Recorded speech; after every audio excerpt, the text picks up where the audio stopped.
Good morning mga kuyang. Diyan po, ay ako po bumabati po muna sa inyo sa Luzon, Visayas at Mindanao. Welcome po uli sa ating talakayan po ngayon. Ito po ngayon ay isa pong breaking news balita na ito po ay talaga pong nagharap na itong dalawa, itong DDS Vloggers at Tricom panel. So ito nga po ay balita ko po ay ito ay pinangungunahan ng si Attorney Trixie ng DDS Vlogger itong pagpunta po ngayon sa Tricom hearing. So tingnan po natin kung anong mangyayari ngayon sa hearing sa Tricom sa pagharap po ng mga DDS Vloggers na ito'y pinatawag at talaga pong binigyan ng show cause order na ito'y umatin sa hearing na ito'y kinandak po ng Tricom.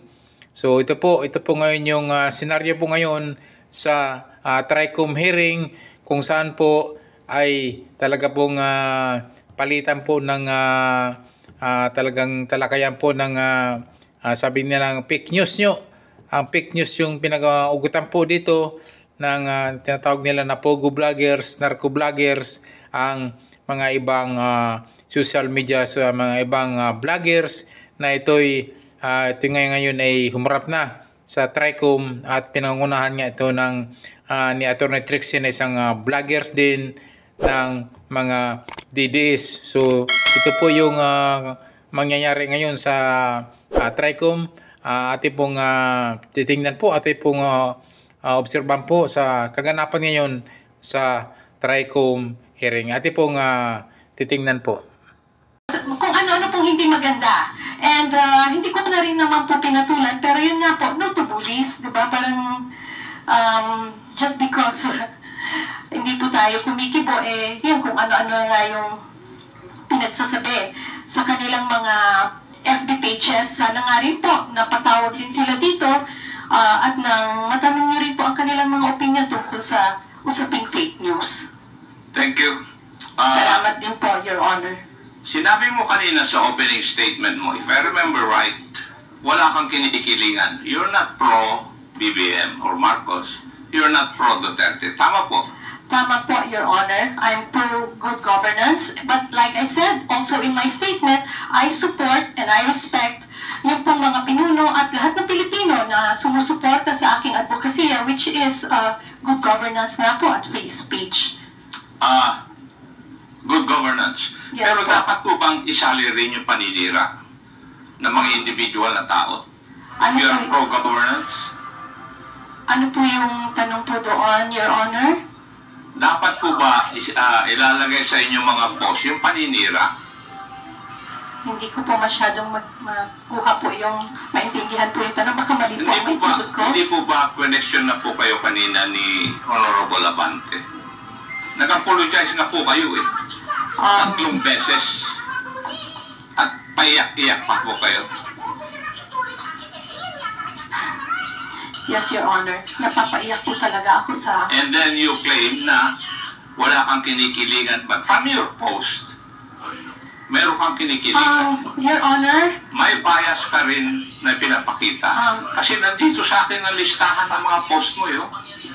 sige po. Your Honor, just let me know kung pwede na po akong magsalita. Pwede na po, Your Honor. Sana po. Okay, maraming salamat po. Sabi ko po, ako ay pro-good governance. Hindi po ako pro-Marcos or anti-Marcos or or any politician. Ang sabi ko po, I'm a pro-good governance. And I also said in my statement that yes, I also have my biases. Diba? Sinabi ko po yun. Pero hindi po ako tumitira ng below the belt. I did not say na wala akong bias o wala akong kinikilingan. Obviously, tulad ng sabi ko, sinusuportahan ko ang mga pinuno, ang mga Pilipino na nagtataguyod ng good governance at free speech. So yes, may bias po ako. Kung sino po yung tingin ko na pinuno na nagtataguyod nito, yun po yung medyo bias po ako doon. Pasensya na po. Thank you. Maraming salamat din po, Your Honor. Yeah. In one of your vlogs, kasi hindi ka yata naka-attend, di po ba? Yes, Your Pero Honor. ipinost mo na, and I would like to quote, wait, did they not say that the hearing is meant to investigate their so-called pogo bloggers, narco bloggers, and fake news purveyors? If you're not one of those, why be there and allow yourselves to get insulted and unfairly labeled, accused by some dimwits whose obvious intention is to create a chilling effect? Now that you are here, Madam Reyes, did you feel this? Again, sir, did I feel? Ito, yung mga sinabi mo sa blog mo that if you're not any of those, why be there and allow yourselves to get insulted and unfairly labeled or accused by some dimwits, whose obvious intention is to create a chilling effect? Sir, Your Honor, that was my emotion at that time and my opinion. Again, that's what I felt. Sino po yung mga dimwits na sinasabi mo? Wala naman po akong pinapangalanan, Eh, sir. sino po ba ang pinatatamaan mo dito sa post mo na ito? Messi? May ask pala? Ikaw naman, Iha. Wala. Pasensya na po, sir, kung pero yun nga. Hindi mo naman sinasagot yung tanong ko eh. Did you feel na ikaw ay na-insult dito? Yes, Your You're Honor. unfairly labeled or Yes. accused by some dimwits? Your Honor, yes, I felt insulted. Na-apektuhan po talaga din yung aming mga... Sino po ang nag-insulto sa inyo? Your Honor, kung makikita niyo po yung mga balita ngayon, Hindi, sino nga nag-insulto sa inyo ngayong araw na ito? Kasi yun ang sinasabi mo dahil dapat na hindi kayo attend ng hearing na ito dahil you will allow yourselves to get insulted and unfairly labeled. Your Honor, pwede na pong sumagot sa tanong niyo po kung sinong nang-insulto sa akin. Ayoko pong sabihin insulto, pero po, ngayon pong araw na to, natawag po ako ng tanga. Sino po tumawag sa inyo na tama? Mr. Chairman, for the information of everyone, that word was already taken off the record. Sinagot ko lang po, Your Honor, yung tinanggal tanong na po niya. natin yun sa minutes. Yes, Your Honor, I understand. Sinagot ko lang po yung tanong ni Your Honor, Congressman Ako, kasi nga, tinanong niya kung sino pong nang-insulto sa akin. Yung isiping insulto po yan, pero kasi naniniwala ako na yung mga ganyang salita ay gawa din lang ng galit na siguro. Kaya okay lang. Ang gusto ko lang po sigurong ang masakit lang kasi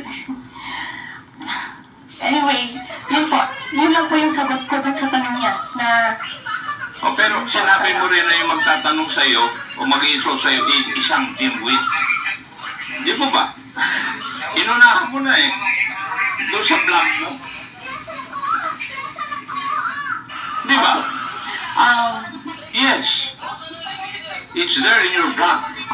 it is what it is, sir, and yun nga po, that's my Ikaw nauna, hindi yung fan. Kasi, inuuna mo na sinabi na kung a-attend yung mga vloggers, they will be labeled or accused by some dimwits. Your Honor,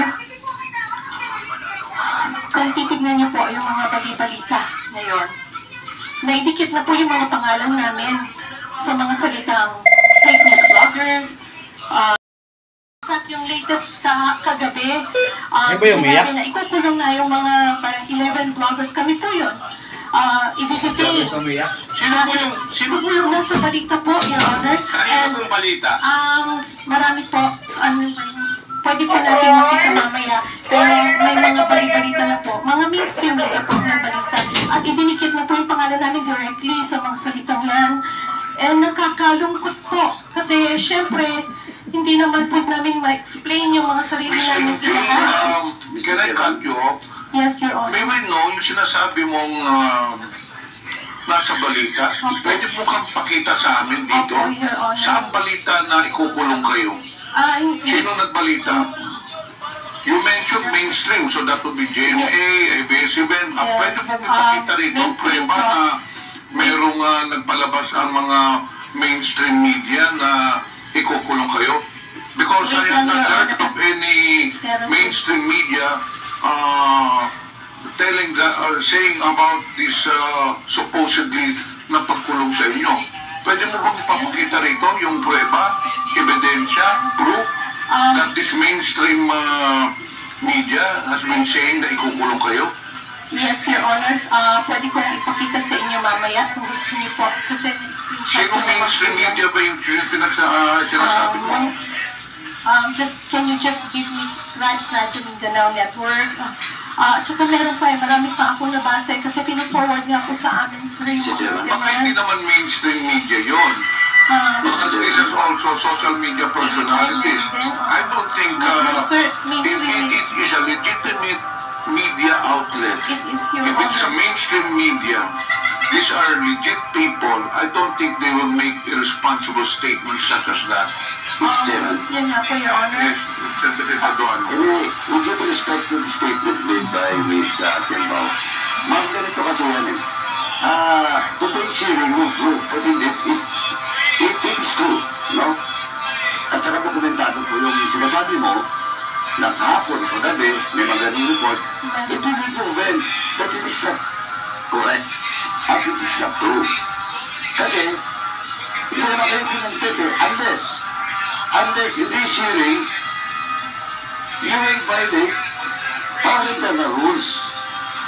Diba? Now, hindi namin problema yun, ma'am. Kung may ganun, kasi you were invited to the past several invitations, that's why you were issued. Kasi pwede na ang-disnotikan doon. Ay siguro kung anong media yan, baka interpretation nila, pag wala kayo dito, eh, makakontent talaga kayo. Now, ma'am, second, ma'am, yung sinasabi mo ngayon yung news ngayon, you're now in the news. Okay? And yesterday and Now, today. with regards to this hearing, nasa news ka, kamo, and you were accused of being sa fake news, etc., etc. Ma'am, remember, you apologize 4 times on those issues. Na-question sa iyo, and you apologize, and that's a record. Now, if it is true or not, and how it was delivered in social media or any media outlet, ay titingnan natin, but ma'am, sabi ko na nga, you were apologetic for the 4 questions that were issues that was raised against you. Di ba? Now, ito, dalawang issue dito. Question of contempt. Eh, hindi naman kayo sinayang contempt. Now, that will be the question of that media outlet's credibility. Kung ba't nila ni-report na makakontent kayo, na hindi naman kayo makakontent. Sabi ko nga, hindi kayo makakontent today unless otherwise. You will violate the internal rules of this committee. Malinaw po yun. Yes, Your Honor. Diba? In fact, itong hearing ngayon will prove that indeed you attended this hearing and I'm very thankful for that. Kaya Tony Flexi, I'm very thankful for attending this hearing. But ma'am, ang sinasabi ko lang, yung mga news kagabi na ikukontent kayo now, ipaprove natin na hindi kayo na-content. Yes, Your Honor. But question of fake news, question of you're telling something in your blogs, 4 na issue yun, well, in fact, kinang talaga ni Chairman Abante, you apologize on those blogs that you have made. Your Honor, yes. Ganun lang po, that's on record. Your Honor, I was just reacting po doon or responding doon po sa tanong ni Congressman Ako. Hindi ko po sinasabi at ina-assume na ganun po yung gagawin ninyo. Nirelay ko lang po sa inyo yung mga balita na kumakalat at kung paano ang aming mga pangalan ay nasisira. Hindi po ibig sabihin na dahil sa inyo, kundi dahil dito sa mga nire-report ng mainstream or ng social media about us na nakakasira. Those are fake news. Ma'am, Po ba? that's why, ma'am, on the other hand, because you attend this hearing, it only proves that you were not silently competent. Di ba? Yes, and You are exceptionated doon sa issue na pinalabas nila last night ba yun or the other day. Pero ngayon, nung malabas kayo again, last night or the day, yung malabas ngayon, na fake news ka, or et cetera, whatever, eh, it was proven dito because he apologized. Now, it's up to them how to write the news or the item or whatever. Yung mga social media account, mana sila. But ang sinasabi ko lang po, we are basing all based on facts dito. Well, in fact, yung reklamo mo kanina, na parang na-insulto ka, sabi nga ni Chairman, I was the one who they want to strike out the parliamentary statement made by my fellow colleagues, my fellow chair sa Quadcom. Kaya gusto namin ipakita rin dito na we are very, ma'am. Thank you, Your Honor. Again, sinagot ko lang po yung tanong. Hindi ko po gustong i-bring up ulit yung salitang yun sa akin, pero sinagot ko lang po ang tanong. Maraming salamat po. Representative Marco. Thank you, Mr. Chair. May I go to Madam Crisel Chu? Yes, sir. Is she still, are you Yes, still sir. around? Yes, sir. Good afternoon. Yes. Narinig ko po yung pagtatanong sa inyo ni Honorable Benny Abante. Tinunungan ko po kayo kung sino yung mga congressmen na may mga anak o nakuan na nag-aaral kung saan-saan sa abroad. Di po ba? Yes, sir. Nagtanong po niyo. Did you learn a lesson from that?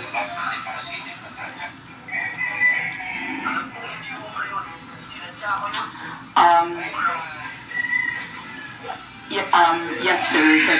But the next time I say that, I should have the courage to follow up with the actual names if I have the courage to name them. Okay.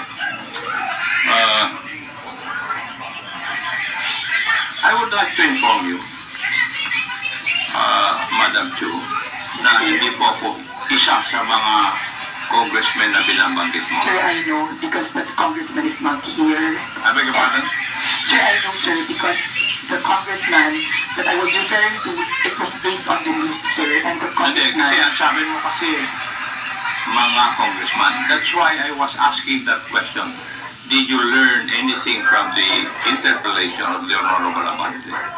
And I'll tell you if you do not know. Sinasabi ko lang Yes, na sir. hindi po ako isa sa mga binabanggit mo na yon. Yes, sir. Yes, sir. At yung mga anak ko, hindi nag-aral sa abroad, nandito po sila lahat nagtatrabaho and they are good citizens of this country. Yes, sir. Good for you, sir. Hindi. Huwag mong good for you, it's my job as the father. No, sir. I did not mean it And I expect that disrespectfully, you should sir. also, if ever you have children, you should train your children to become good citizens of this country. Yes, sir. Sorry, I did not mean it disrespectfully. That's not my intention. I apologize. Now, the lesson I would like to give to you is that you should, whenever you come up with your post, you should not generalize. Kasi mga congressmen, nilalahat mo, iha. That was not my intention, sir. I do not... Okay, why did you write it? I did not... Kaya nga sinasabi ko, ang lesson learned mo dapat dito, huwag ka na mag-generalize sa mga post mo. Yes, Kasi sir. hindi ka na makasagot po. Eh, kung tinanong ka ni, nung tinanong ka ni Honorable Abante, you name the congressman. Yes, sir. You're right, sir. I will be specific if I do have issues with... And for the certain other people. I'm sorry, bloggers, sir, for if you felt that I was alluding to generally. to tell you frankly, I felt insulted. Kasi you're referring to me also, mga congressmen. I understand, sir. Di ba? Ngayon, sa mga vloggers, kung titingnan ko, masyado kayong mga judgmental eh. That's one thing you should learn. Huwag po kayong maging judgmental. And I don't think you have the right to judge others. Di po ba? And the other thing that you forgot is that when you come up with your post, if you come up with information, you did not exercise due diligence. Wala po kayong fact-checking kung totoo yung mga nire-report ninyo. Yun po yung aking observation kasi sa mga post na naharap sa amin. That is why nagkakaroon na tayo ng polarization. And that is one of the ill effects of fake news. Maski na yung national sovereignty natin, nahahati na tayo. I hope this, you people who are engaged in this kind of business, you will realize na dapat hindi last hearing, tinanong ko nga yung mga nag-attend, ano po ba ang advantage ng fake news? Wala naman sumagot sa akin. Baka ngayon, meron sasagot sa akin. Ano po ang advantage ng fake news para sa ating sosyedad o para sa ating bansa?